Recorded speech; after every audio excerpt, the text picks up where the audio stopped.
आम्ही जरांगे पाटलांना फॉलो केलं तर आम्ही जातीवादी, आणि तुम्ही कोणत्या नेत्याचे गुवात भरलेले खेटर चाटता आम्हाला चांगलंच माहित आहे. आणि आम्ही जातीवादी का? पदासाठी पैशासाठी नेत्याला बापाचा दर्जा देणारी आमची औलाद नाही. वंजारी समाजाच्या आमच्या एका भावाच्या दिवसा ढवळ्या लचके तोडले जातात.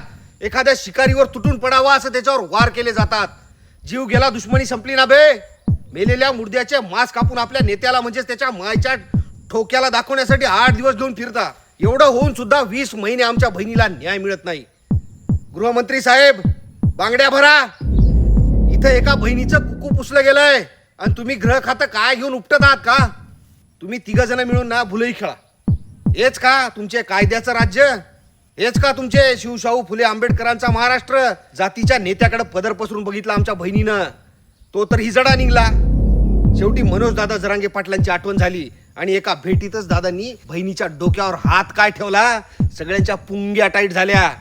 इथं मेलेल्या माणसावर राजकारण करणाऱ्यांना जनता पायदळी तुडवते.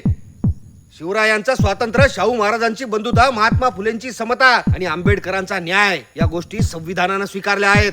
आणि त्याच तत्वावर आमचा मनोज दादा बहुजन समाजाला घेऊन पुढे जात आहे. दादांनी विषय हातात घेतला म्हणल्यावर यांच्या बापाला ऐकावं लागल. ताईला न्याय मिळणारच. कुत्रे फासावर लटकवले जाणार ही काळ्या दगडावरची पांढरी रेग आहे. फक्त मराठ्यांचेच नाही तर मराठा हा मोठा भाऊ समजून सर्व समाजाला सोबत घेऊन न्याय देण्याची भूमिका मनोज दादा घेतात. म्हणून कट्टर समर्थक आहे, फॅन आहे, देव माणूस आहे आमचा मनोज दादा. आणि आता मुंबईला येण्यासाठी आमचे वंजारी बांधव सुद्धा फोन करताय. कस काय इलाडाला ना? चला, वंजारी बांधव तयार झालेत, आपण पण तयार व्हायचंय. आपल्या तयारीला लागायचं. आपल्या सोबत 24 कॅरेट सोनं आहे. इतके यायचं की मुंबईत दिलेल्या घोषणांनी त्या दिल्लीच्या तख्ताला तडे गेले पाहिजे.